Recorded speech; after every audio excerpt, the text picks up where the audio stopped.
akan sharing magang, pengalaman magang aku dari awal sampai selesai ujian di VIA. Jadi di sini aku ada empat part yang aku mau sampaikan kepada kalian dari pramagang, magang, pasca magang, dan experience aku sendiri pada saat magang itu. Nah, ini boleh langsung aja ya dari pramagang dulu. Di pramagang ini itu kita sebelum magang, artinya tuh kita persiapan kita sebelum magang tuh ngapain aja sih sebelum kita magang. Yang pertama itu kita harus milih anggota. Nah, anggota ini kan biasanya magang ada yang kelompok, ada yang individu. Nah, kalau yang kelompok ini kan kita harus milih anggota, teman-teman kita sendiri. Nah, itu harus memenuhi persyaratan akademik dulu biar nggak ada apa ya istilahnya ada pergantian kelompok lah atau apa. Nah, persyaratan akademiknya itu ada di pedoman sih, salah satunya yang paling intinya sih ini harus ada KRS magang mata kuliah magang itu ada di kartu rencana studi. Terus kalian harus 113 SKS dulu sebelum mengambil mata kuliah magang ini. Terus tidak menempuh mata kuliah selama magang. Jadi hal-hal kayak gini tuh perlu diperhatiin. Soalnya kan kalau misalnya tiba-tiba kita udah milih anggota, milih teman-teman kita, tiba-tiba ada yang nggak memenuhi syarat ini nih, ntar pecah lagi kelompoknya, nyari lagi ke sana ke sini, itu ribet banget. Itu udah banyak sih di setiap angkatan ada permasalahan kayak gitu pastinya. Nah, biar nggak ada kayak gitu, walaupun kalian online juga, pastiin deh teman-teman kalian bisa ikut magang pada semester yang seharusnya gitu. Terus jangan lupa mengikuti sosialisasi magang dari fakultas. Soalnya kadang kebijakan itu setiap tahunnya berbeda-beda. Setiap tahunnya waktu zaman kakak dulu itu harus sebenarnya itu 113 SKS baru 2019 sih diterapin, dan itu benar-benar kayak apa ya, harusnya kan 115 SKS tapi sama angkatan kakak diturunin jadi 113 SKS. Kita somasi ke akademik. Terus jangan lupa juga punya draft institusi yang dituju, minimal 5, mau di kota mana aja.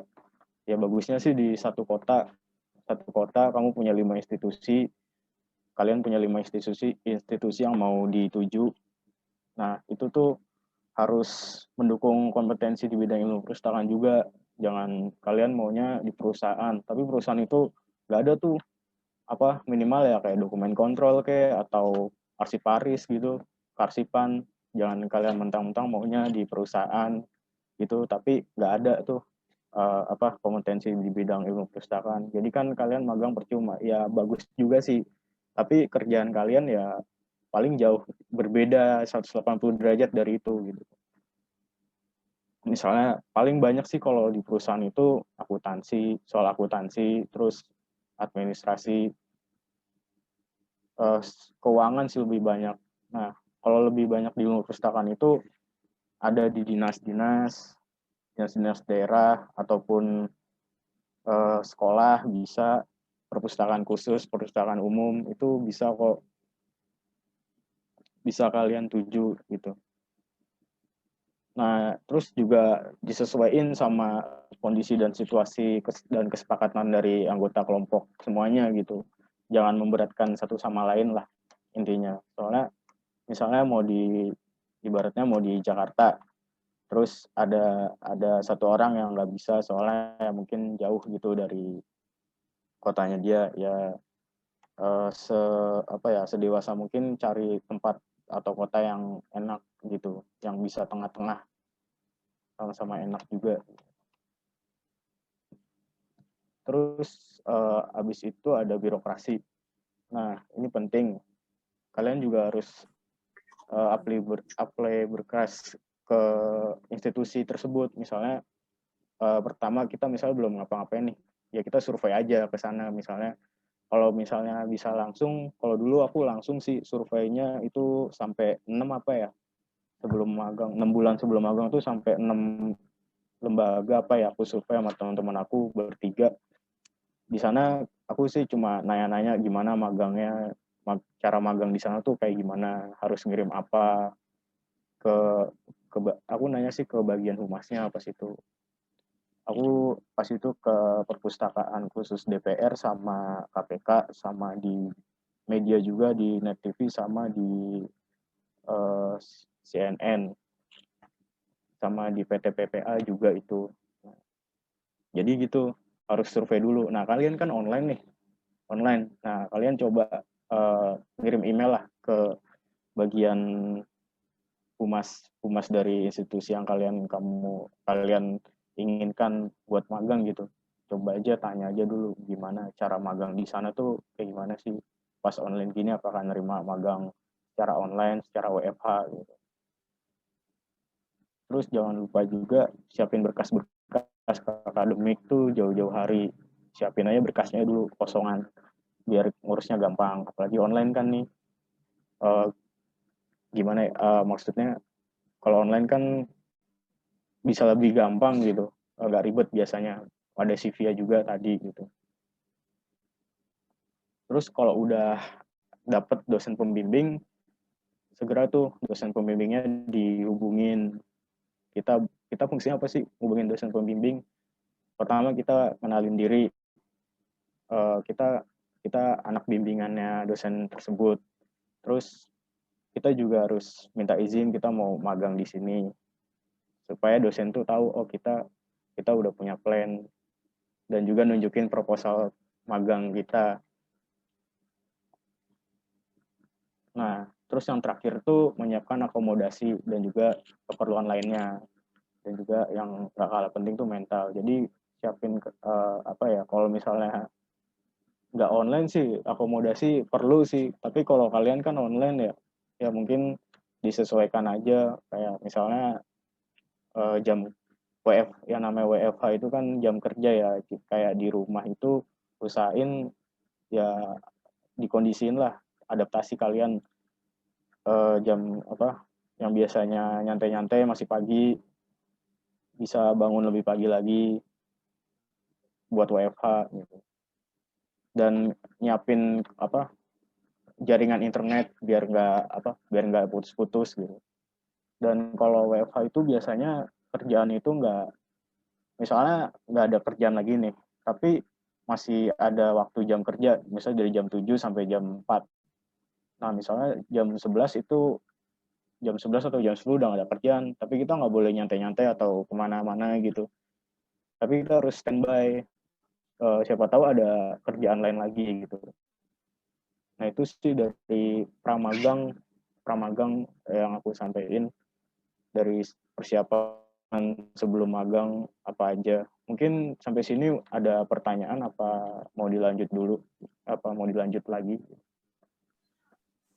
Mungkin boleh dilanjut dulu aja, Kak. Oke.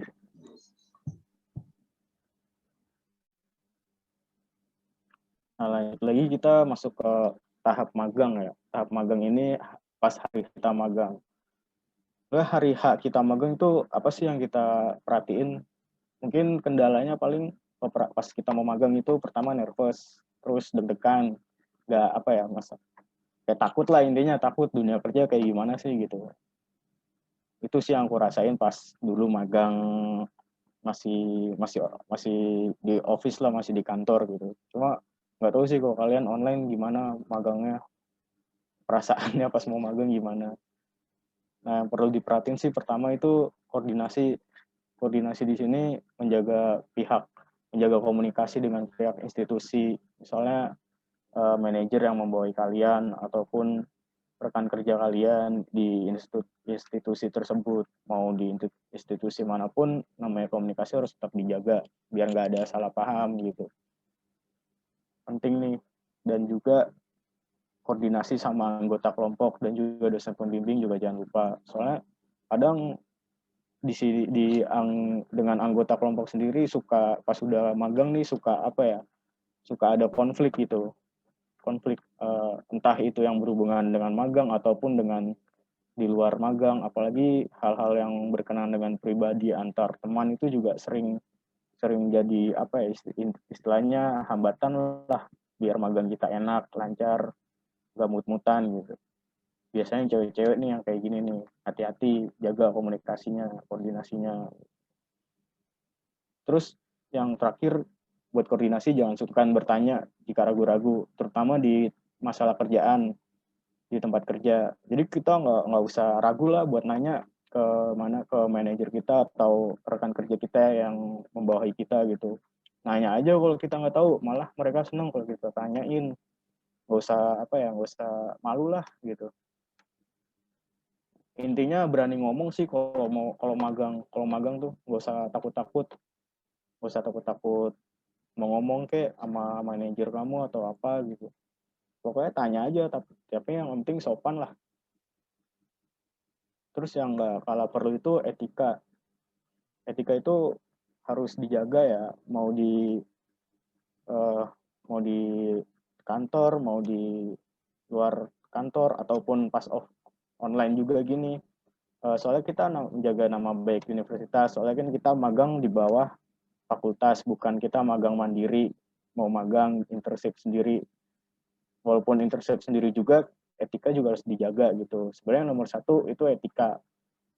Misalnya online nih, kalian nih, online kan, komunikasi sih, misalnya cara chat, misalnya rekan kerja kalian atau manajer kalian di chat gitu, ngechat mereka itu, ya inilah, lihat waktu juga pas jam kerja ya nggak apa-apa gitu. Tapi kalau misalnya di luar jam kerja, mungkin kalau urgent baru kalian chat atau nanya.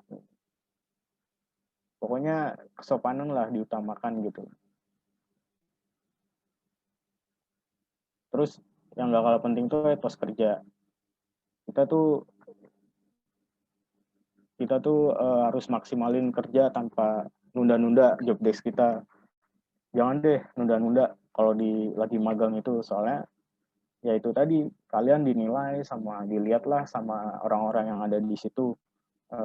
Ini mahasiswa mana sih kok misalnya kalian nunda-nunda gitu, mahasiswa mana kok nunda-nunda pekerjaannya, nggak tepat waktu. Sebenarnya mereka nggak bakalan sih bilang kayak gitu, cuma di belakang kan nggak tahu lagi, namanya juga dunia kerja. Kalian tuh pokoknya harus bener-bener etos kerjanya bener-bener harus maksimal deh. Terus disiplin dalam apapun, tepat waktu, mau kalian jam berangkat, istirahat, terus pulang jam pulang juga harus tepat waktu juga, harus disiplin. Kalau kalian pinter, bisa apapun, kalau misalnya kalian nggak disiplin dan tepat waktu, ya percuma gitu. Kayak kalian aja deh, misalnya pas kalian kan mahasiswa nih, suka telat, misalnya masih ada yang telat kuliah, telat rapat atau nunda-nunda rapat, yaitu coba dihilangkan dulu pelan-pelan aja. Tapi di magang ini kalau perlu jangan sampai ya telat-telat kayak gini atau nunda-nunda waktu. Pokoknya harus disiplin itu juga sangat-sangat perlu gitu. Terus kalau kita nggak bisa hadir atau nggak bisa nyelesain sesuatu karena ada halangan, ya kita izin aja ke penanggung jawab kita di tempat magang itu. Entah itu kita sakit atau ada hal yang penting yang berurusan sama keluarga, ya kita kabarin aja penanggung jawab kita gitu. Atau dengan masalah dengan kampus, pas itu pernah sih masalah di kampus juga, aku lagi magang, tiba-tiba suruh ngirim berkas-berkas magang lagi, padahal udah dikirim pas sebelum magang. Tapi untungnya pas itu udah aku mau izin ke Malang dari Jakarta, cuma kata manajer aku coba aja dikirim lewat pos atau enggak dititipin teman ke sana, ya alhamdulillah bisa gitu. Sebenarnya dibolehin juga ke Malang, cuma daripada akunya capek bolak-balik, ya akhirnya dititipin sama yang di Malang gitu. Pokoknya komunikasi lah. Terus kalau magang itu yang berkaitan dengan akademis, biar kita bantu dalam laporan nih. Pokoknya catat semua segala hal yang data-data yang mengenai laporan tuh kita catat, tema kita apa, teori kita apa, yang sesuai di situ tuh gimana, dicatat lah.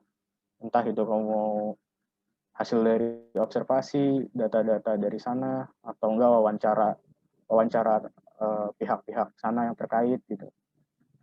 Terus kita kita jangan lupa minta izin sama penanggung jawab kita kalau kita perlu banget nih data dari institusi tersebut. Soalnya kan kadang data itu sifatnya privasi kan. Terutama kalau kita magang di perusahaan gitu. Nah, itu data itu benar-benar dijaga sama mereka. Jadi usahakan kita izin dulu sama mereka buat buat minta data. Kalau misalnya perusahaan nggak ngizinin, ya udah kita mau apa lagi gitu. Kita tinggal muter otak aja gimana caranya yang ada yang bisa dimasukin ke laporan ya kita masukin gitu.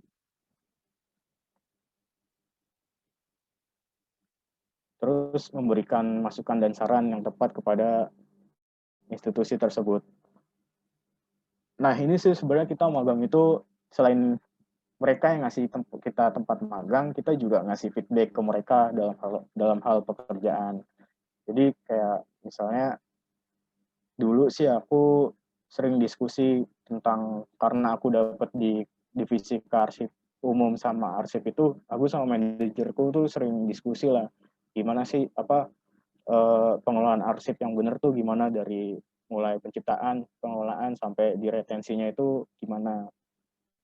Semua yang kamu yang kamu punya ya udah sampein aja ke penanggung jawab atau manajer kamu gitu biar walau apapun itu nggak usah malu-malu gitu.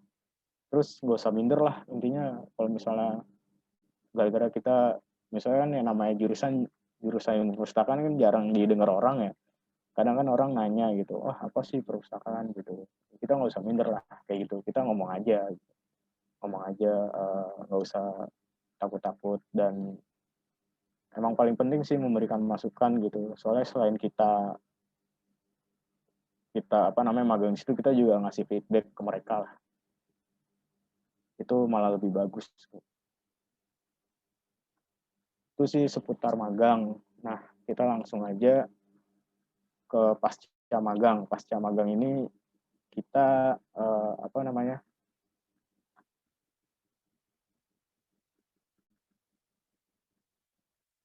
Pasca magang ini setelah magang ya. Setelah magang tuh kita ngapain sih? Jeda yang kita gunakan tuh buat apa aja gitu. Yang pertama kan pasti bimbingan ya. Nah, tips bimbingan tuh pertama komunikasi dengan bahasa Indonesia yang baik dengan dosen. Ya kita pakailah bahasa Indonesia yang baik gitu, yang formal. Kadang ada kan masih ada bingung bahasa Indonesia yang baik tuh kayak gimana gitu. Coba apa namanya kalian latih lagi lah. Kalau misalnya ada yang masih belum lancar uh, gunain bahasa formalnya itu coba baca-baca sharing-sharing di Instagram atau apa gitu. Terus jangan malas ngetik juga. Terus gunain waktu yang tepat buat bimbingan. Contohnya waktu kerja dosen seperti biasanya. Ini kan online ya. Biasanya kan dosen kita kuliah Senin sampai Jumat dari jam 8 atau jam 8 lah hitungannya. Jam 8 sampai jam 4. Nah, itu kita boleh ngechat dosen, bimbingan sama dosen tuh buat umumnya sini ya, umumnya itu jam-jam segitu gitu. Kalau misalnya kalian mau di luar waktu jam tersebut, ya boleh aja gitu, asal dosennya nggak terganggu. Dan juga jangan, eh, kalau yang buat yang muslim, jangan, misalnya dosennya muslim, jangan pas waktu sholat. Terus yang nonis mungkin jangan pas waktu lagi di gereja atau waktu ibadah di wihara atau pura gitu. Terus jangan gunakan hari libur atau weekend buat bimbingan, kecuali urgent atau darurat. Tapi tergantung dosen kalian ngizinin apa enggak. Kalau misalnya hari libur itu boleh bimbingan, kalian tanya aja dulu, jangan sungkan-sungkan gitu. Kalau aku sih nggak pernah sih weekend buat bimbingan pas online juga gitu. Soalnya ya aku tahu sendiri kalau online tuh pasti orang pasti buat istirahat gitu. Kecuali kalau lagi urgent ada apa gitu. Nah, biar bimbingannya lancar, nggak lama gitu. Setiap maju revisi kita tandain lah poin-poin revisi yang diberikan tuh apa gitu. Biar kita bisa ngerjain revisi itu, misalnya revisi bimbingan pertama revisi bab 1 latar belakang apa aja nih. Tinggal kita checklist. Habis itu bimbingan lagi. Misalnya dosen itu apa namanya? ngasih ngasih revisi yang sama, kita bisa bisa apa bisa feedback lagi lah Pak, ini kan udah kita revisi kemarin seperti ini yang seperti Bapak minta gitu. Jadi kan bisa mengurangi mengurangi apa ya? Mengurangi lama kita buat bimbingan lah gitu. Sebenarnya yang lama itu di situ. Kadang ada dosen yang revisi, ngasih revisi, besoknya kita bimbingan, nyelesain revisinya, terus kita revisi lagi. Tapi yang revisi ya di situ-situ aja gitu. Kadang ada kayak gitu. Nah, cuma nyampeinnya yang sopan gitu. Mungkin kalian bingung kan, kalau online tuh gimana sih cara bimbingannya? Tergantung dosen. Ada dosen yang buat Google Meet, kayak misalnya Pak Sobar. Itu dia, bukan Google Meet, ya Google Meet atau Zoom, dia buat grup classroom deh. Kalau Pak Sobar itu buat classroom, dia bisa bisa enaknya kalau Pak Sobar tuh bisa komunikasi langsung lah dua arah, walaupun pakai media gitu. Tapi kalau dosen yang lain biasanya pakai WA atau email gitu. Biasanya yang kalau dapat misalnya kalian dapat profesor itu kebanyakan mereka pakai WhatsApp atau email. Kalau dosen prodi sih kayak misalnya Pak Hendra, Bu Anita, Bu Aul itu lebih ke WA dan lebih cepat fast responnya. Tapi di telepon juga bisa kalau misalnya kalian ada sesuatu yang kurang jelas, mereka beliau-beliau itu bolehlah di telepon asal kalian sebelum nelpon itu izin dulu ke mereka. Pak, saya mau nelpon, Bu, saya mau nelpon, bisa nggak? Terus biar laporan kita lancar tuh, kadang ini yang paling-paling bikin menghambat tuh ini sih, pas kita nyusun laporan. Kita harus bagi job desk ke setiap anggota kelompok. Kan kita nggak tahu kan, anggota kelompok kita nggak rajin semua, misalnya kayak si A rajin semua. Walaupun kita udah kasih timeline, kasih deadline, pasti belum. Biasanya yang cowok-cowok nih kayak gini nih. Biasanya gitu kan. Nah, biar nggak ini, kita bagi job desk-nya lah. Semampu teman-teman kita aja kerjain gitu. Terus ketua kelompok ini juga wajib mengarahkan dan memiliki inisiatif yang tinggi. Misalnya anggotanya nggak selesai nih deadline-nya, udah deadline tapi dia ngerjain tapi nggak selesai, ya udah dia selesaiin, mau nggak mau. Biar kalau kalian mau cepet ya silakan, tapi kalau nggak mau kasih lagi biar dia kerjain lagi. Terus tipsnya yang lain, kalau soal buat laporan, kurangi membuang waktu dan keluar dari zona nyaman saat nyusun laporan. Jadi gimana ya, nyusun laporan tugas akhir mau magang atau skripsi itu emang bikin mager, soalnya kita udah nggak kuliah kan. Tanggung jawabnya cuma ke diri kita sendiri. Kita paling ngerjain tar gitu. Nah, tahu-tahu udah tahu teman-teman yang lain udah ujian aja. Nah, jadi buru-buru kan. Nah, ya. Jadi kita harus bagi waktu lah. Apalagi yang ikut organisasi banyak gitu. Bagi waktunya biar nggak membebani teman sekelompok yang lain yang nggak ikut organisasi gitu. Nah, terus keluar juga dari zona nyaman. Ya, kalau ini perlu gitu. Maksudnya keluar dari zona nyaman tuh gimana? Ya kita yang biasanya males, mager gitu, paksain aja diri kita buat ngerjain, buat lebih rajin lah. Pokoknya gue mau nyelesain ini nih, gue harus ngerjain sekarang gitu. Kalau nggak kayak gitu, ya kalian nggak selesai laporannya. Nah, yang terakhir ini pastikan penulisan sesuai format, sesuai dengan pedoman fakultas, supaya terhindar dari revisi yang nggak perlu. Sebenarnya dosen tuh lebih suka lebih banyak revisi soal format. dosen-dosen tuh mau magang skripsi, kalau format kita bagus sesuai sama pedoman, insya Allah deh dosen itu revisinya nggak banyak-banyak, paling soal konten paling beberapa doang. Soalnya kalau pedoman kita bagus sesuai, dosen bakal lebih enak revisinya.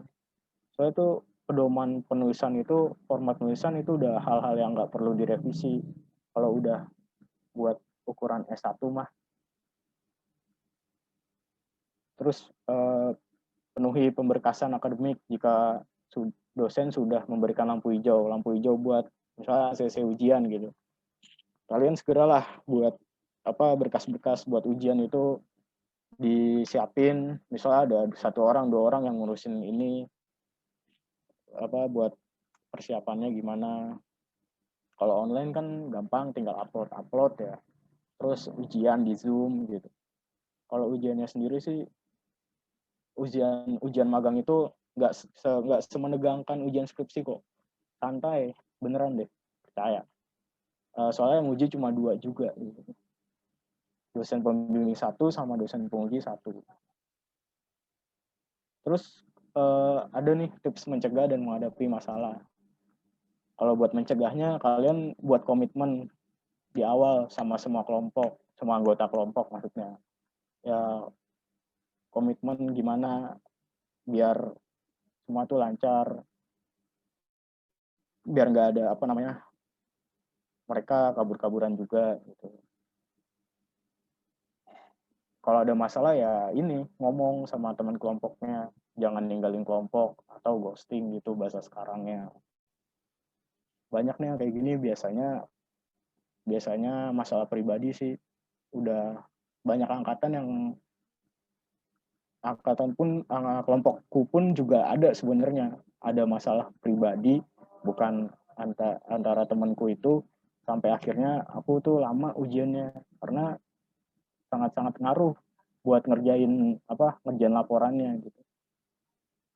Jadi ngomongin lah, apalagi kalau masalah pribadinya cewek sama cowok itu udah ribet dah pokoknya, udah ribet, jadi siap-siap aja gitu kalau misalnya ada masalah pribadi gitu. Tinggal kalau mau cepet sih bisa ada 1 atau 2 orang yang berkorban buat nyelesain laporannya, berdua atau sendiri gitu.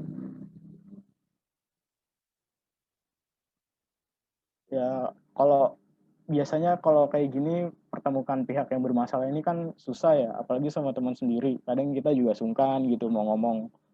Tapi kalau kita mau cepat ya silahkan gitu.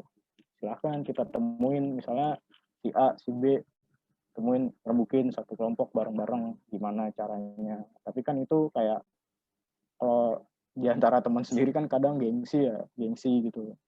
Cuma kalau mau cepet ya gitu caranya. Terus aku mau share sih, yang terakhir sharing pengalaman aku.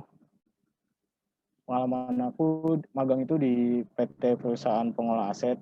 Sebenarnya di sini nih aku pilihan terakhir karena pas itu ada perubahan regulasi yang dari 90 SKS jadi 113 SKS.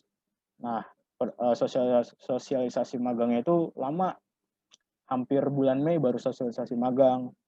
Jadi aku magang di sini. Sebenarnya di sini itu juga karena temanku ada orang dalam di situ, jadi kita bisa magang di situ. Kalau ada terus tips juga sih satu lagi soal tempat magang, kalau misalnya ada orang dalam atau koneksi juga nggak apa-apa sebenarnya, mau masuk di perusahaan atau institusi tersebut malah lebih gampang lah, lebih enak. Ini kelompok aku dulu gitu.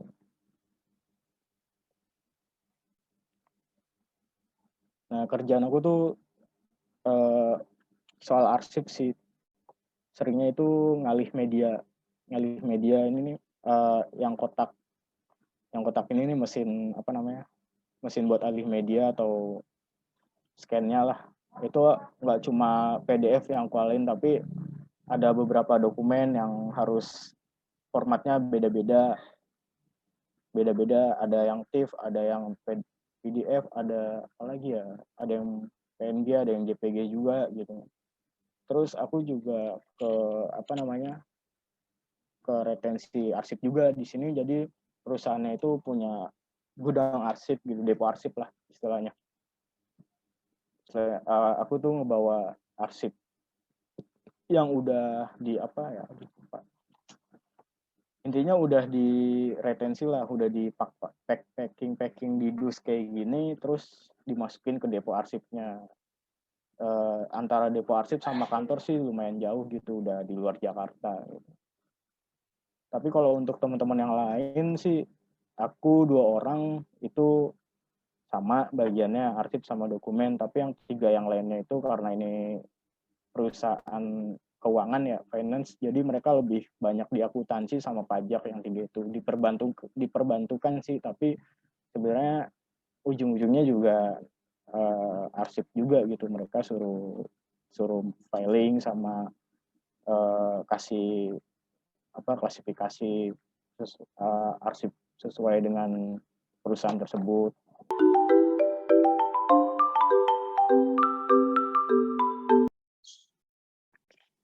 Bismillahirrahmanirrahim. Assalamualaikum warahmatullahi wabarakatuh. Selamat siang semuanya. Mungkin dari teman-teman udah ada yang tahu aku, gitu ya. Ada juga yang baru tahu aku. Aku kenalan lagi kali ya. Aku Haura Zafira HS. Bisa dibilang bukan jadi mahasiswa lagi karena alhamdulillah udah yudisium dan udah lulus. Jadi bisa dibilang alumni gitu ya.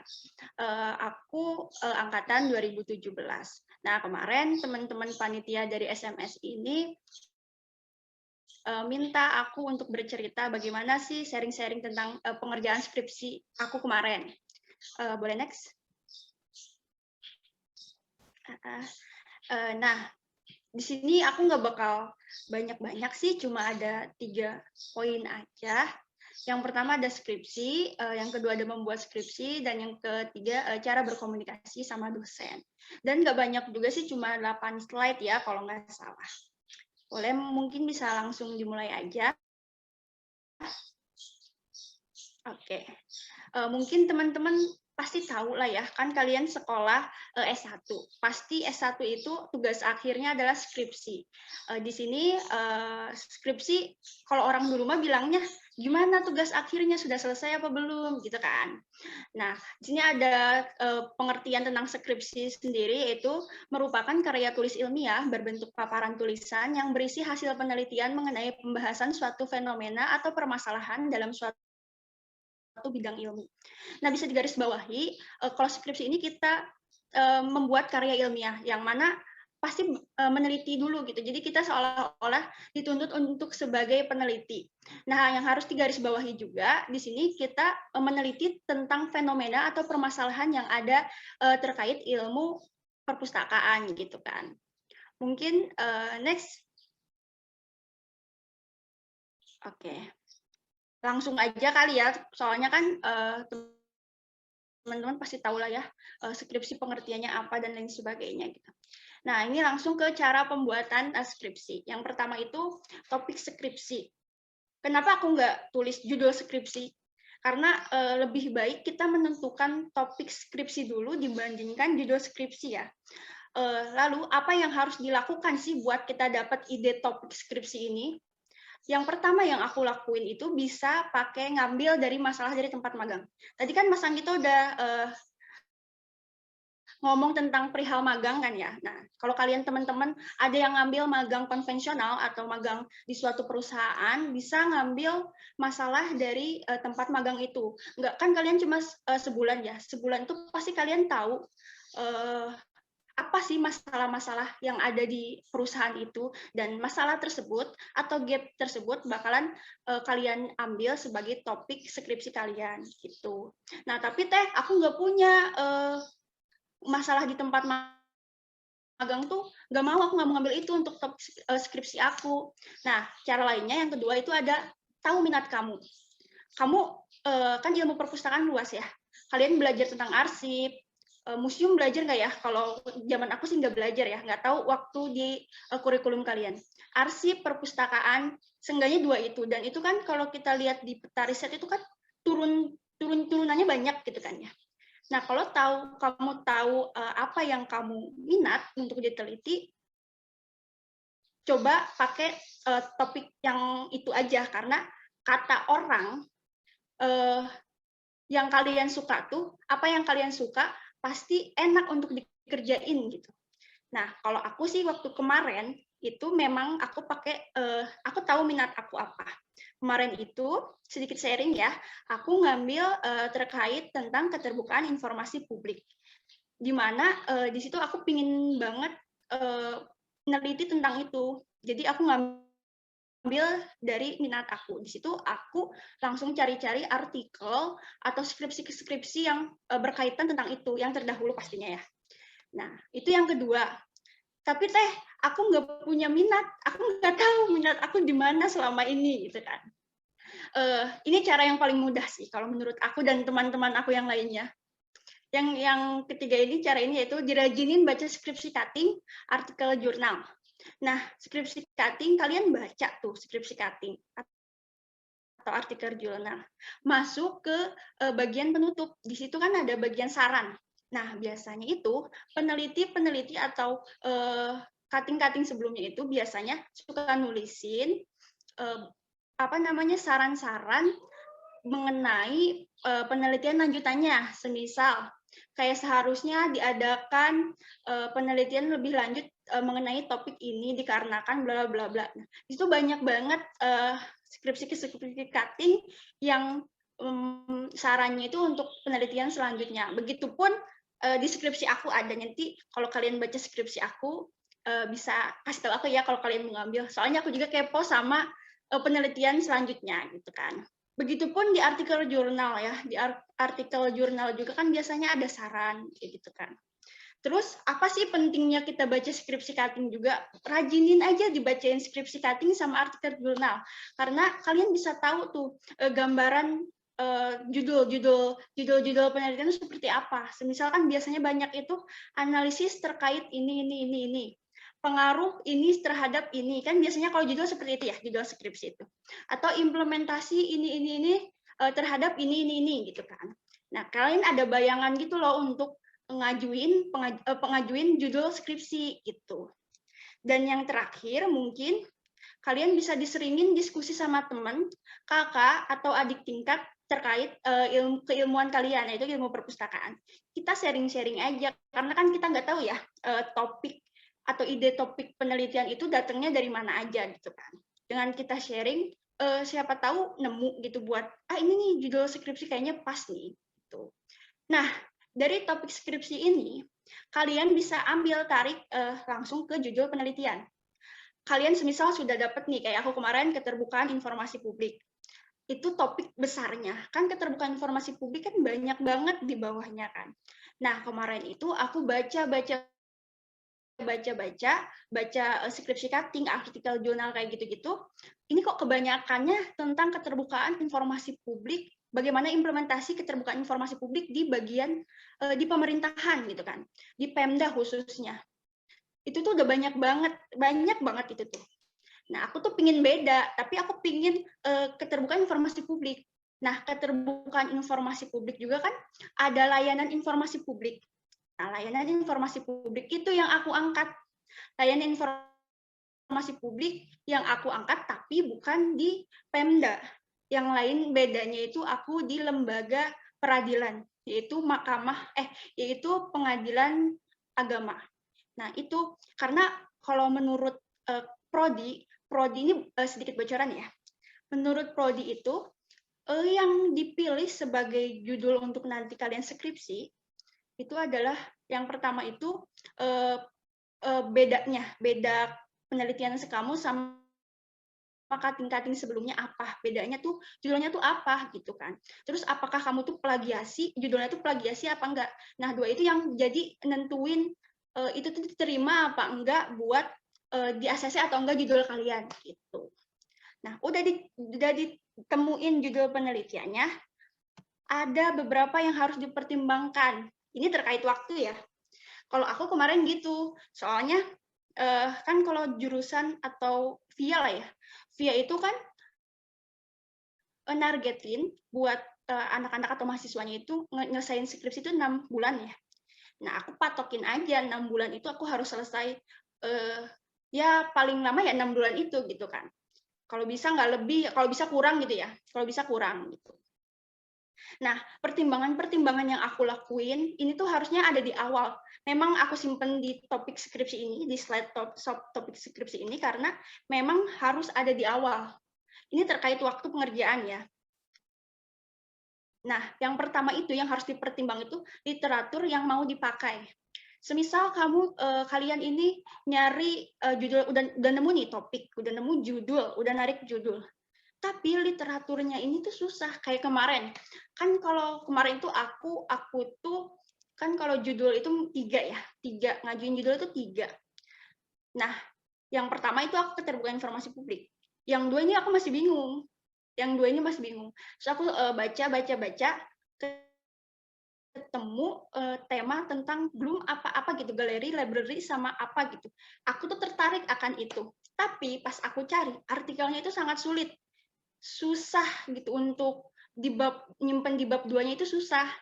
Nah, kan jadinya terhambat juga waktunya gitu untuk nyari-nyari. Nah, itu sih pertimbangannya yang pertama. Lalu yang kedua itu ada objek penelitian.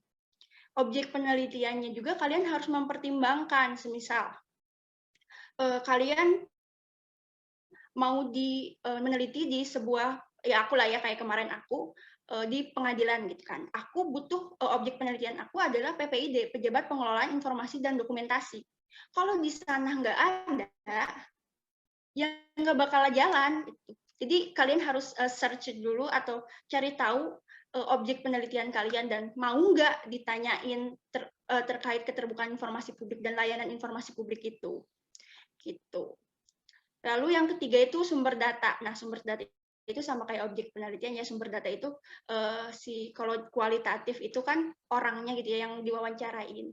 Terus kalau sumber data kalau di kuanti juga kan orangnya yang mau dikasihin sebar kuesioner gitu kan. Nah, yang terakhir ini adalah dosen pembimbing. Ini menarik sih kataku. Jadi kan kemarin sedikit cerita ya. Jadi kan kemarin tuh aku sedikit komunikasi sama salah satu orang prodi. Ya, sekprodi lah. Aku konsultasi, ini gimana ya Pak, saya belum nentuin judul, kata aku tuh gitu. Terus kata bapaknya tuh, iya Mbak, nggak apa-apa, judulnya dulu aja, Mbak punya topik, punya judul, langsung dikasih ke kita, biar kita bisa ngambil, bisa nentuin dosen pembimbingnya. Nah, dari situ aku mikir, oh berarti judul ini bisa menentukan dosen pembimbing aku siapa gitu kan. Nah, kasusnya aku ada salah satu dosen yang aku hindari banget buat jadi dosen pembimbing. Nah, ini tips ya buat kalian. Kalau ada kasus seperti aku ini, kita tahu lah ya, bapak ini atau ibu ini spesialisnya apa, perpustakaan kah atau arsip kah gitu kan. Pasti kalian tahu lah ya. Nah, kemarin itu aku menghindari judul-judul yang berkaitan sama yang maksudnya yang dosen ini tuh expert banget gitu. Yang aku hindari itu dosen materinya atau topik-topiknya yang beliau expert banget gitu. Aku hindari judul-judul yang kayak gitu karena kemungkinan besarnya aku bakalan dibimbing sama beliau. Makanya aku mengantisipasi itu dengan judul yang nggak berkaitan atau yang beliaunya nggak expert gitu kan. Kalau menurut aku sih, aku bukan punya prinsip ya. Aku punya pemikiran gini, lebih baik lebih baik topik yang tidak kita sukai daripada kita dibimbing sama dosen yang nggak kita sukai. Karena itu tuh bakalan ini aku ya, itu pemikiran aku karena bakalan susah banget gitu. Aku bakalan susah banget kayak aku pingin ini, beliau pingin ini, kayak nggak sinkron aja. Penelitian aku ini mau dibawa kemana gitu, karena beda kepala gitu kan. Nah, itu untuk dosen pembimbing yang harus dipertimbangin gitu. Nah, setelah itu teman-teman udah tahu topik, udah tahu judul, bisa langsung buat ngajuin judul ke prodi. Dari situ kan sudah ada dosen pembimbing biasanya, sudah langsung ada. Lalu sebelum kalian nulis atau langsung skripsian gitu kan, lebih baik kalian ini observasi awal dulu. Nah, yang tadi aku bilang kayak harus nyari tahu. Nah, di sini tuh ada orang-orang yang jadi sumber data kita apa enggak? Ada orang-orang ada masalahnya tuh ada apa enggak, atau gap-nya ini ada apa enggak. Nah, kalian perlu tahu itu. Sebenarnya judul skripsi itu kemungkinan besar sangat bisa untuk diganti. Setelah misalnya kamu ngajuin tuh judulnya A, tapi bisa kalau setelah dapat dosen pembimbing, setelah diskusi sama dosen pembimbing, pasti bisa jadi B, bisa jadi C, itu judulnya. Karena kan dosen pembimbing tahu ya apa yang maksudnya udah pengalaman dan udah emang ilmunya begitu kan. Nah, kalau kata aku sih observasi awal dulu, cari tahu. Kalau kalian memang mau penelitian itu, kayak jangan nurut-nurut aja sama dosen. Kayak aku punya pemikiran ini loh, Pak, Bu. Aku pingin penelitian aku ini ke sini arahnya, bukan ke situ. Karena datanya itu yang dari data yang awal aku ini yang ada tuh seperti ini. Menurut aku ini bisa buat penelitiannya ke arah sana, bukan ke arah yang dimaksudkan oleh Bapak Ibu, gitu kan. Jadi menurut aku kalian kayak jangan nurut-nurut aja gitu. Kalian juga punya hak buat mengutarakan apa yang kalian mau teliti gitu. Nah, boleh next.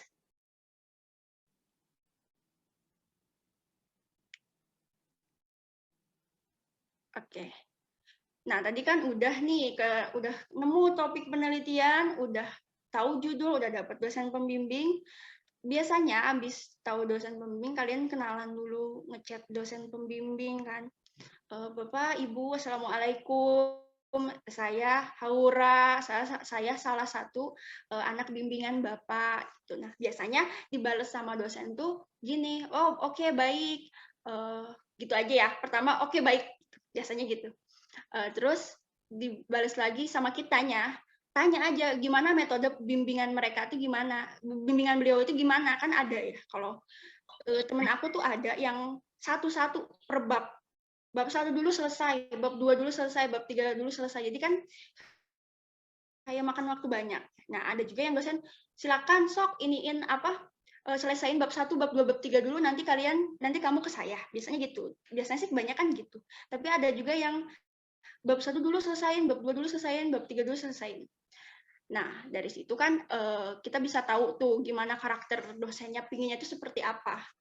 Nah, di sini kenapa aku nulis dari bab 2, bab 3, bab 1 dulu. Jadi nggak ngurut bab 1, bab 2, bab 3. Karena ini berdasarkan proses pengerjaan yang paling mudah ya, menurut aku dan teman-teman. Yang pertama ini yang paling mudah adalah bab 2, tinjauan teori. Ya, tinjauan teori kalian tahu deh ya. Tinjauan teori isinya cuma penelitian terdahulu, kalau di kualitatif, di kuantitatif juga begitu. Terus juga teori-teori pendukung terkait penelitian judul-judul dan topik penelitian kalian. Semisal gini, kemarin aku ngambil judul implementasi peraturan Komisi Informasi nomor 1 tahun 2010 di Pengadilan Agama Purwakarta. Nah, di situ kan kalian sebenarnya udah bisa tahu apa sih teori-teori apa yang bisa kalian pakai untuk penelitian kalian. Implementasi peraturan Komisi Informasi nomor 1 tentang pelayanan informasi publik. Kalian bisa ngambil teori tentang pelayanan publik, diambil sama kalian. Terus keterbukaan informasi diambil sama kalian. Nanti sisanya itu kalian bakal didiskusiin lagi sama, kalian kudu diskusi lagi sama dosennya. Biar apa sih yang nambah-nambah tinjauan teori, ini tuh teori apa lagi yang aku butuhkan. Jadi kalian harus juga buat cerewet lah istilahnya. Banyak tanya ke dosen gitu kan. Dari situ ya bab 2 itu kayak cuma nyomot-nyomot aja nggak sih? Kayak nyomot-nyomot dari teori-teori orang gitu kan. Teori-teori orang, terus kita simpulin apa sih dari kedua teori ini tuh apa yang kalian dapat gitu kan. Paling gitu. Nah, yang mudah kedua itu adalah bab 3. Itu metode penelitian. Coba teman-teman baca skripsi cutting, semuanya rata-rata pasti sama isinya di metode penelitian. Paling cuma beda lokasi, fokus, kayak gitu-gitu aja. Kayak lokasi pasti beda lah ya. Fokus juga pasti beda, tapi isinya itu sama aja. Nah, kalian ini bisa ngambil juga dari baca-baca aja, baca-baca dari cutting skripsi gitu kan, skripsi cutting gitu maksudnya, skripsi cutting. Terus juga kalian perlu banget buat acuannya itu ke buku pedoman skripsi, itu kayak harus banget gitu kan. Dan jangan lupa kalian kudu ngerti metode penelitian yang mau kalian pakai itu apa, kalian kudu ngerti gitu. Ya caranya kalian bisa baca metode penelitian, atau kemarin itu aku orangnya maksudnya tuh nggak bisa ya kalau cuma baca doang, itu kayak aku harus ada denger sama liatnya. Nah di situ aku buka YouTube. Sekarang canggih kan ya, YouTube juga banyak banget tentang teori metode penelitian. Nah dari situ kalian bisa banget buat ngerti lah istilahnya tentang metode penelitian. Aku nggak tahu ya kalian ini belajar metode penelitian itu di semester berapa. Tapi waktu zaman aku belajar metode penelitian itu di semester 2. Jadi kan kayak udah lama banget gitu kan. Kayak lama banget, jadi aku juga udah lupa gitu. Jadi ya udah aku belajar lagi gitu kan. Nah, yang terakhir yang menurut aku dan teman-teman aku itu paling susah itu bab 1. Ada nggak sih teman-teman yang kayak aku nggak bisa bikin latar belakang? Kayak menurut aku susah gitu di latar belakang tuh. Alasan karena latar belakang di skripsi dengan latar belakang di makalah biasa itu beda. Kayak latar belakang di makalah mah kan cuma comot gitu kan. Kalau di skripsi itu kita harus tahu datanya itu harus kuat, karena kan bab 1 ini adalah inti kita. Misalnya pembaca atau dosen ini pingin tahu arah kita mau ke mana gitu ya penelitiannya. Ini kan dari bab 1 gitu kan.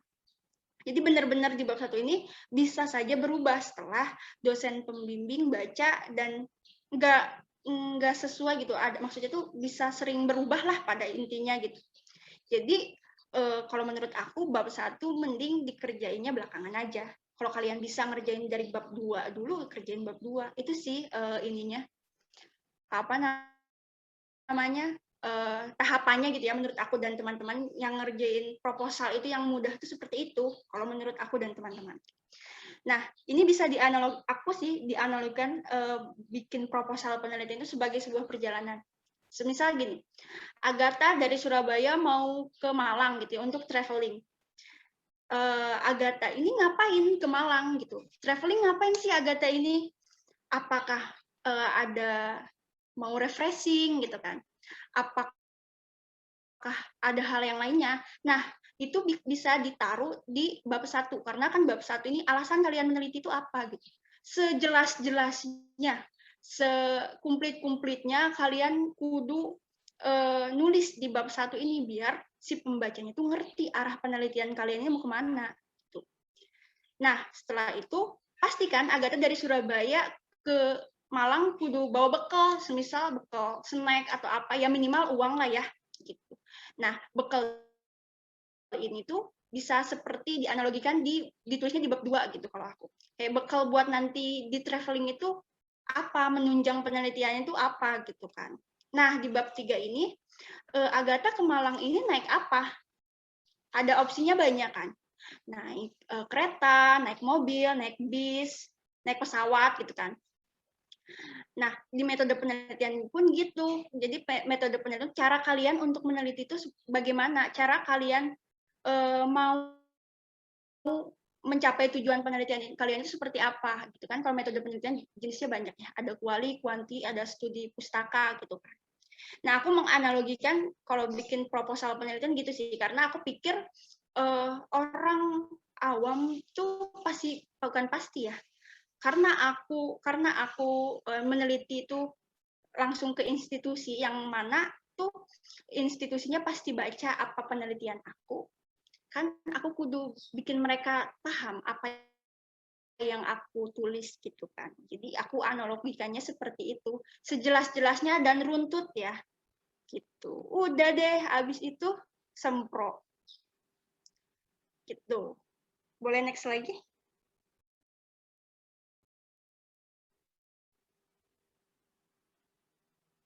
Oke.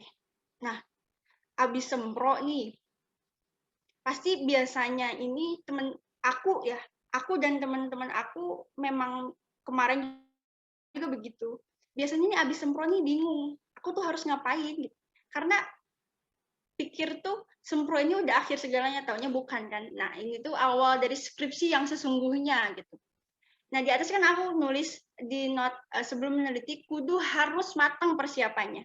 Karena penting sih kalau menurut aku sebelum kalian meneliti itu penting banget persiapannya, entah itu interview grade-nya, terus apa tuh nama kuesionernya yang mateng-mateng, kudu dipersiapin mateng-mateng gitu kan. Karena kalau nggak mateng nanti kalian bingung sendiri, kalian tuh sebenarnya neliti apa sih gitu kan. Kayak benar-benar harus mateng. Nah, nanti kan ditulis di bab 4 di hasil dan interpretasi penelitian. Nah, di sini ada tips sih sedikit dari aku.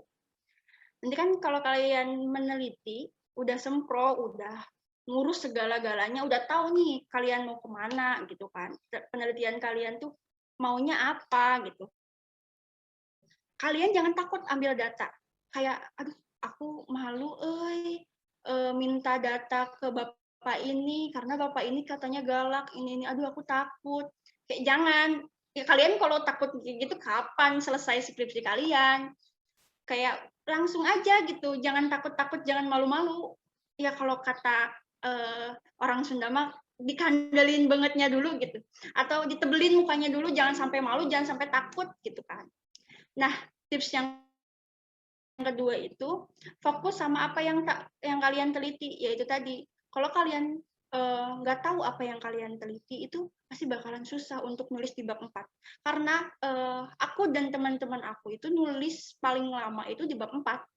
Ya bab 1, bab 2, bab 3 sama bab 5 mah gampang gitu kan. Tapi yang sulit itu dan lama itu di bab 4. Itu. Nah, fokus sama apa yang kalian teliti. Terus udah deh. Penutup nulis kesimpulan saran ya. Kesimpulan saran mah kan gampang kali ya. Teman-teman juga bisa. Udah deh sidang. Cuma itu aja sebenarnya mah kata teman-teman tuh. Ini si Teteh mah ngomong udah itu aja tapi nggak apa tuh nama pasti susah kalau dijalanin mah kan. Ya, tapi sebenarnya stepnya cuma itu doang sih. Gitu. Udah gitu sidang. Nah, kalau sidang itu tipsnya apa ya? Sidang itu mungkin kalau kalian dapet dosen penguji, ya kalian harus tahu dulu karakter dosen penguji ini apa. Kalian cari tahu karakternya itu seperti apa gitu. Apakah beliau nanya bagaimana proses pengerjaannya, apa hasil penelitiannya gitu kan. Karena karakter dosen penguji itu beda-beda. Tuh. Itu untuk alur pengerjaan skripsi dan tipsnya dari aku ya. Boleh next. Nah, yang terakhir ini ada cara berkomunikasi dengan dosen. Mungkin treatment orang-orang beda ya. Maksudnya aku, Agatha, Zul, itu mungkin setiap ngechat dosen itu mungkin beda-beda ya treatmentnya gitu. Tapi yang kalian kudu, menurut aku ya, kalian kudu tahu, kudu perhatiin untuk ngechat dosen itu yang pertama kalian harus tahu karakter dosen pembimbing kalian itu seperti apa. Semisal kalian sudah dapat nih dosen pembimbing, kalian ngechat tadi yang tadi aku udah bilang, ngechat perkenalan, terus gimana sih metode bimbingannya ke depannya seperti apa Pak gitu Pak Bu gitu. Nah, setelah itu kalian nggak cuma ngechat aja ke beliau, kalian cari tahu ke mahasiswa yang udah pernah dan sedang dibimbing sama beliau. Kalian cari tahu gimana sih beliau ini, kalau ngechat itu gimana, kalau bimbingan itu gimana gitu kan. Karena dari situlah kalian bakalan tahu karakter dosen itu seperti apa gitu. Terus udah gitu, jangan lupa etika sih. Etika kalian ngechat dosen itu beda ya, pasti beda sama kita ngechat temen gitu kan. Tetap pakai etikanya. Walaupun dosen itu bener-bener care banget sama kalian, tetap pakai etika gitu kan, karena kita nggak tahu ya dosen itu suasana hatinya sedang seperti apa kan, kita nggak tahu. Tetap kita pakai etika sopan santun gitu kan. Nah, sedikit cerita, kemarin itu aku dapet 2 dosen. Aku tahu karakter dosen aku tuh seperti apa karena aku yang pertama ini aku cari tahu ke kating-kating dosen ini, dan apesnya aku kebagian dosen yang baper, perfeksionis untuk di pembimbing 1.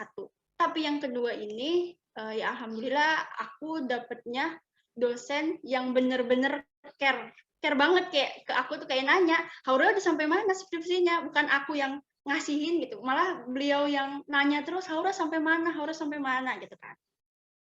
Jadi dua ini tuh beda treatmentnya kalau aku ya.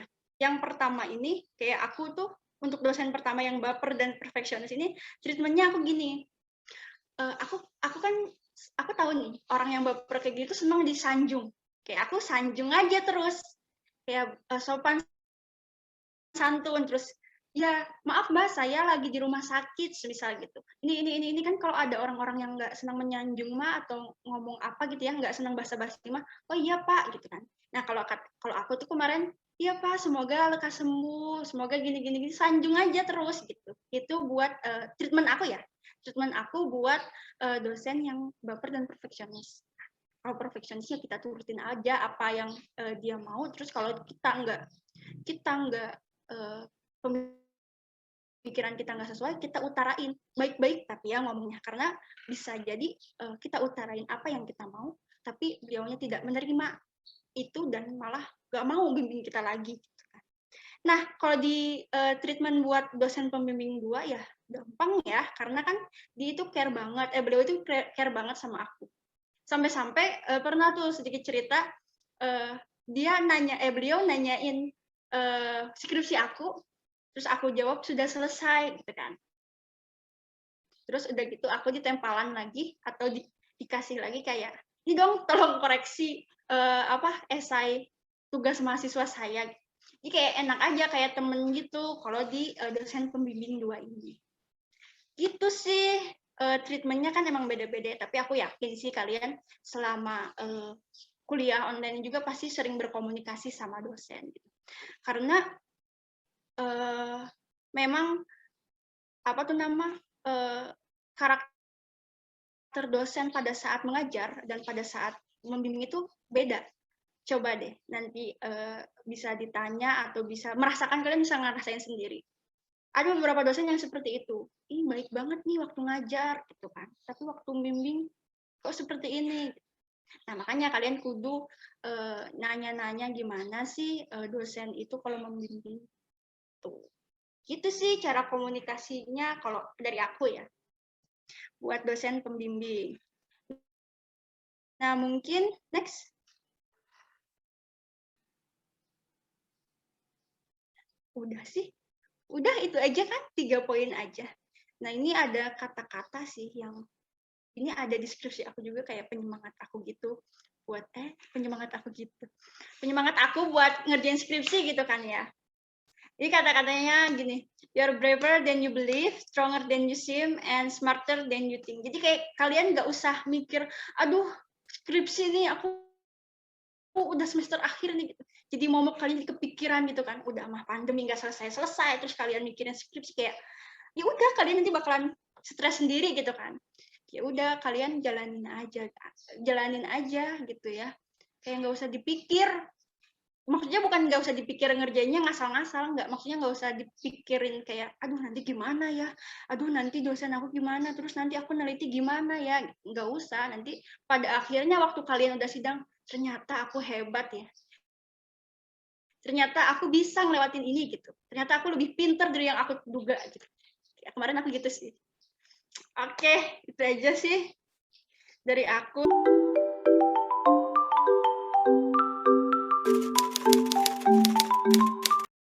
Misalnya yang pertama kita dapat job desk yang nggak sesuai sama tema kita gitu, tema yang kita bawakan buat magang. Itu kan kalau di kelompokku sendiri sebenarnya ada kejadian kayak gitu. Ada 3 orang, hampir setengahnya lebih sih, masuk ke divisi yang di luar di luar jalur dari tema aku gitu. Nah, cara nyiasatinnya ya kita ubah lagi teori yang kita gunain gitu. Tapi jangan jauh-jauh dari tema sebelumnya gitu. Misalnya aku dulu 3 itu kan di finance ya. Nah, sedangkan aku ngebawain tema tata kelola informasi. Nah, ya udah kita laporin aja tata kelola informasi di finance itu gimana dari awal dia masuk invoice sampai selesai diproses sampai dibukukan. Pokoknya gimana kita ngakalinnya gitu, nyari teorinya atau nyesuaiin yang ada di sana. Tapi kalau buat laporan magang, emang sebenarnya teori itu nggak ngaruh sih, antara teori dan pembahasan itu nggak terlalu ngaruh. Yang penting kebanyakan sih mengenai aktivitas kita di sana dan kita ngapain aja. Itu sih pas zaman aku. Tapi nggak tahu kalau kalian gimana ntar pedomannya apa masih sama atau enggak gitu. Gitu. Sebenarnya nggak ada spesialikus tempat khusus gitu. Ini tempat ini buat mahasiswa UI, mahasiswa UB, sebenarnya nggak ada. Kadang pun perusahaan-perusahaan itu ngebuka jasa magang, intinya loker magang itu ada sebenarnya. Kalau kalian cari di Jobstreet, Jobloom atau di LinkedIn itu banyak kok magang-magang loker-loker buat magang itu, internship itu ada gitu. Tapi kebanyakan emang bukan ilmu perpustakaan gitu, tapi mereka membuka buat semua jurusan gitu. Kalau kalian mau ya silahkan gitu. Bisa bisa kalian apply di situ, syarat-syaratnya apa aja gitu. Kalau rekomendasi aku sendiri, kalau misalnya ilmu perpustakaan, kebanyakan sih ke lembaga pemerintah gitu. Soalnya mereka pasti punya perpustakaan atau kearsipan gitu. Soal data itu kan kalau magang ini kan laporan magang bukan anggaplah sih, emang sebenarnya tulisan ilmiah ya. Pasti ada dong metode penelitian kita. Metode penelitian kita tuh kita pakai apa? Kita sumber datanya pakai apa? Observasi, wawancara, atau kuesioner. Kalau data itu kan hasil dari kita misalnya observasi, wawancara gitu. Observasi itu bisa kita buat kayak misalnya laporan harian, kita ngapain aja. Terus wawancara juga bisa disebut dengan data gitu. Nah, kalau data pendukung kayak dokumen-dokumen yang lain itu sebenarnya nomor 3 sih. Nomor 3 pendukungnya, kayak semacam sebagai bukti aja gitu. Kalau yang paling umum kan foto ya, foto. Nah, foto yang penting tuh kita magang, kita bisa foto itu kita lagi ngapain gitu. Nah, kalau online gini kan pasti data ya. Data emang perlu banget gitu. Ya kegiatan harian kalian aja, ngapain gitu, misalnya ngerjain apa gitu. Untuk data sih ada beberapa dulu pas aku magang ya yang nggak bisa kami akses gitu, tapi itu nggak jadi penghalang gitu. Solusinya sih kalau solusi aku pakai data yang ada, sesuaiin sama tema yang kita bawain, pinter-pinter kita nulis gitu, sama bimbingan ngasih rasionalisasi kalau bimbingan ke dosen pembimbing. Itu solusi dari aku kalau soal data. Kita list tempat magang itu ada, kalau nggak salah ada 6 sih dulu itu. Ada perpustakaan khusus tuh ada 3, KPK, DPR, sama kalau nggak salah Perpusnas juga gitu. Terus media ada NET, ada CNN kan sebenarnya kita mau ke tempatnya, ke data library-nya Pak Yogi itu. Sama terakhir ya PT PPA itu. Pertimbangan yang kita pertama letak satu kelompok kita tuh kebanyakan orang Jakarta, ya udah kita magang di sini lah gitu. Dan di Jakarta ini kan banyak lembaga ya, kalau nggak dimanfaatkan gitu sayang gitu. Pertimbangan kita gitu, sayang aja kalau nggak dimanfaatkan. Terus sesuai nggak sama prodi kita tuh, sesuai nggak kerjaannya sama jurusan kita gitu. Jadi intinya lebih ke tempat terus kesesuaian dengan jurusan sama kemudahan. Udah sih itu 3 itu. Lembaga pemerintahan kebanyakan sama perusahaan internasional kayak Exxon. Temanku itu di interview di Exxon satu kelompok 4 orang tapi yang lolos 2 orang. Kebanyakan sih ya sama kayak kita dunia kerja. Tujuan kamu magang apa, terus apa namanya, temanku ceritanya gitu sih, sama kayak pas kita dunia kerja, isinya ditanyain tujuan kamu magang apa, terus kemampuan kamu apa, dia kontribusi kamu di tempat itu apa, seperti itu sih kebanyakan. Kan dari tempat magang nggak ada, cuma dari fakultas sih kesulitannya, biasa birokrasi gitu. Soal birokrasi kayak pas itu kan kita mepet karena perubahan regulasi, jadi pas kita magang taunya harus ngirim berkas lagi, ya udah ribet di situ. Cuma habis itu ya udah enggak sih, tapi lebih kesulitannya itu pas udah pasca magangnya kayak menyusun laporan kayak gitu-gitu. Kita survei tempat magang 6 bulan sih sebelum kita magang. Terus apply-nya kita kan di survei itu dikasih tahu, Mbak atau Bu, Pak, deadline-nya kalau kita mau nge-apply magang di sini berapa bulan sebelum kita hari H magang. Ada yang 2 bulan, ada yang 3 bulan. Nah, itu pentingnya survei itu kayak gitu. Itu sih kalau misalnya offline, tapi nggak tahu kalau online. Online biasanya lebih simpel sih, kita ngirim email kapanpun gitu, tapi asal jangan terlalu deket lah sama jadwal magang yang kita rencanain. Misalnya kita magang bulan Juni, tapi kita baru nge-apply bulan Mei, atau akhir Mei, atau pertengahan Mei. Itu institusi kita bingung, ada nggak tempatnya, atau apa slotnya itu buat kita magang tuh ada nggak gitu. Minimal ya 2 bulan lah sebelum kita magang, mau itu apply mau kita survei, pokoknya 2 bulan sebelumnya itu kita udah dapat tempat fixnya di mana gitu. Ya kalau nggak mau nanti buru-buru, kalau aku sih gitu sama kelompokku, jauh-jauh hari.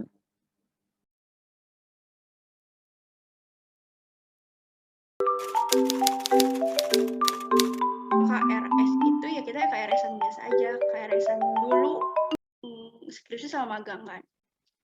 Terus udah gitu kita nggak usah nentuin, kalau aku ya ada sih teman-teman aku yang udah nentuin judul dan nentuin topik, tapi kalau aku nggak, aku tuh muncul topik itu setelah magang aku baru muncul topiknya itu. Jadi nggak usah dipikir dulu judulnya, nggak apa-apa sih, kayak kan kalau apa ide-ide setiap orang beda-beda ya kapan munculnya, entah itu dimanapun juga kita nggak tahu kan ya. Jadi nggak usah, balik lagi ke kalian sih, sebenarnya nggak ada yang dipersiapin ya, KRS-an aja. Tapi nanti waktu udah selesai magang, kalian itu bakalan diminta untuk ngajuin judul itu, diminta draft. Kayak kalian nggak cuma ngajuin judul doang. Misalnya nih, kalian judul yang pertama itu kayak aku ya, implementasi peraturan Komisi Informasi nomor 1 tahun 2010 tentang standar layanan informasi publik di pengadilan agama. Nah, di situ aku harus udah tahu aku neliti itu mau bagaimana, kayak abstraknya aja gitu. Draft ya, namanya itu draft. Ya, draft yang harus diajukan pada saat ngajuin judul itu draft penelitian, draft skripsi itu kayak harus ada gitu. Cuma itu aja sih. Itu juga bukan pas waktu KRS, pas waktu kita mau ngajuin judul. Yang parah bagi aku itu kayak aku pada saat aku ngambil data sih, aku nangis nggak dapet data. Maksudnya kan aku itu nggak mewawancarain, aku itu kudu informan aku itu adalah masyarakat itu kan, tahulah kalian pengadilan agama itu adalah institusi atau tempat kayak bukan buat hura-hura, tapi itu tuh kayak rumah sakitnya orang yang bercerai, yang punya sengketa, kayak sengketa ya gitulah, harta warisan kayak gitu-gitu kan. Aku itu kemarin sempet ditolak berapa kali sama masyarakat. Padahal aku cuma mau nanya gimana pelayanan informasinya di situ. Kayak aku gak bakal nanya-nanya urusan keluarga kalian gitu. Padahal aku udah ngasih tahu, aku udah memperkenalkan, kayak udah sampai wah kayak gak bisa ini. Padahal aku udah punya target kan. Harus ini tuh udah harus selesai gitu. Kayak aku langsung aja itu cara ngadepinnya. Ya udah, aku minta tolong ke petugasnya di sana. Kayak Bapak minta tolong atuh punten gitu kan. Saya ini mahasiswa, saya ini pingin neliti pingin dapat data dari masyarakat mengenai informasi yang diberikan sama pengadilan ini. Kayak gitu aja sih kalau aku struggle-nya. Yang paling parah sih itu. Yang lainnya nggak ada. Ya struggle-nya dari diri aku paling yang males, terus dosen yang ya perfeksionis itu, yang aku milih itu lebih ke kuali ya, karena kan aku masuknya ngambil datanya ke lapangan ya, lebih ke kuali karena kan kuali itu biasanya teknik pengumpulan datanya itu wawancara, itu observasi. Sebenarnya ada edaran kayak gitu, tapi ya itu mungkin untuk di kota-kota besar kali ya. Emang disaranin sama fakultas sama UB itu seperti itu. Tapi karena di Purwakarta, maksudnya di kota aku ini, di tempat penelitian ini aku nggak terlalu, kasus COVID-nya nggak terlalu tinggi, kayak masih standar-standar aja dan bisa aku untuk meneliti di sana dan diizinkan. Lebih penting itu diizinkan sama instansinya sih. Kita boleh meneliti apa enggak, terus berapa lama waktunya gitu. Kemarin aja sempat aku ke potong dari misalnya nih, aku tuh sebulan.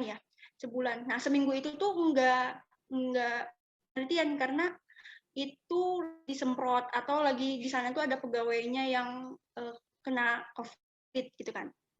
Nah itu sih karena aku kembali lagi ya ke pertanyaannya, karena aku di kota aku dan di instansinya mengizinkan, dan juga di kota aku ini kasusnya waktu saat aku itu nggak terlalu parah, jadi ya udah aku memutuskan seperti itu. Ada sih teman-teman aku kebanyakan juga kuanti ya, kuanti itu kan kuesioner kan juga bisa pakai Google Form ya, sekarang udah canggih banget gitu kan. Itu buat kuanti sih biasanya. Kenapa aku nggak milih kuanti kenapa aku milih kuali daripada kuanti gitu. Sebenarnya itu kuali sama kuanti itu nggak ada yang susah gitu ya, karena setiap kemampuan orang itu setiap orang itu beda-beda kan. Ada yang seneng, kalau kuanti itu biasanya SPSS gitu kan, angka gitu ya. Ada yang seneng angka, mendeskripsikan angka gitu. Ada yang seneng juga, aku nggak mau, aku pingin kayak bukan ngarang bebas ya, apa sih, nulis panjang cerita gitu, apa yang hasil penelitiannya yang didapat di instansi itu gitu. Itu sih kalau aku kenapa milih kuali dan kenapa bisa. Kalau setahu aku ya, memang sih prodi itu nekenin sesuai peta riset. Tapi kalau menurut aku nyinggung-nyinggung sedikit juga nggak masalah sih. Kalau menurut aku ya, karena mungkin si topik yang bakal kamu angkat ini menarik gitu. Jadi bahan pertimbangan juga buat prodi. Ini bagus nih. Kayak belum ada nih mahasiswa yang meneliti tentang ini. Itu bisa jadi pertimbangan prodi karena kan pertimbangannya bukan hanya peta riset itu kan. Ada yang lainnya. Itu sih bocoran dari kemarin aku seperti itu. Jadi kalau memang kamu punya topik yang bagus, topik yang belum pernah dan sedikit menyerempet mungkin juga bisa di ACC gitu. Nanti kalau misalnya nggak di ACC pun nanti paling sekprodi sih, lebih ke yang sering komunikasi sama mahasiswa itu sekprodi nanyain komunikasi sama kalian gitu, gimana maksudnya ini gimana itu sih. Kemungkinan ditolak enggak deh kayaknya kalau kata aku gitu. Momok gitu kan, maksudnya tuh gimana-mana mengeluh tentang skripsi, padahal kan apa namanya, kesulitan orang-orang dalam mengerjakan skripsi itu beda-beda. Nah, jadi ketakutan mahasiswa tingkat akhir itu yang kayaknya skripsi susah gitu, skripsi susah gitu. Nah, itu dan tadi aku bilang kan waktu pada saat menyampaikan materi, jangan dipikirin terlalu keras gitu, disantain aja untuk ngerjain skripsi itu. Ya sambil drakoran semisal, atau kalian sambil futsal, sambil ngapain gitu. Maksudnya bukan futsal sambil ngerjain skripsi ya, maksudnya dibagi-bagi aja biar kaliannya nggak stres juga gitu kan. Kenapa jadi beban ya itu kali ya, karena orang-orang itu mungkin kating-kating sebelumnya itu nyeritainnya hal-hal yang buruk gitu. Aku juga sih diceritainnya seperti itu, tapi setelah aku udah selesai skripsinya kayak biasa aja sih sepertinya, kayak cuma ya struggle sedikit mah ada gitu sih aja kalau menurut aku kan skripsi magang itu tuh bulan selesai aku bulan Oktober aku Oktober itu aku selesai magang nggak tahu ya, aku lupa di Oktober kemarin tuh HMBP punya acara apa, aku lupa. Di Oktober itu aku udah selesai magang, terus ya nyari-nyari apa namanya, nyari-nyari judul gitu kan, nyari-nyari topik gitu. Di situ posisinya aku nggak ada mata kuliah, jadi kayak cuma habis selesai ya udah cuma fokus ke HMPIP, ya itu udah deh. Juga terbelah lah, maksudnya tuh fokusnya tuh terbelah sama nentuin topik penelitian gitu kan. Di Oktober itu ya aku di HMPIP jalan bukan ngerjain ya, belum ngerjain skripsi, nyari topik penelitian pun jalan, jadi kayak manajemen waktunya kalian aja tuh. Terus udah gitu Oktober baru dapet dosen pembimbing itu Desember awal, tanggal 1 aku masih ingat, tanggal 1 itu aku diumumin dosen pembimbing aku. Nah, dari situ kan Desember itu udah hektik-hektiknya kita mubes gak sih, ya kan? Nah, dari situ udah terpecah aja tuh, bikin proposal, penelitian, bikin LPJ, HMPIP, gitu. Nah, kalau untuk tadi struggle-nya kan udah ya, pengambilan data dari informan, terus dari diri akunya sendiri di masa pandemi ini males banget gitu. Yang lain-lain nggak ada sih. Ya kalau terkait masa pandemi ini paling di sana aja, di yang itu tadi aku bilang, seminggu aku nggak ngapa-ngapain, nggak ngambil data karena ditutup si pengadilan agamanya. Cuma itu aja sih, kayak nggak ada yang lainnya tuh.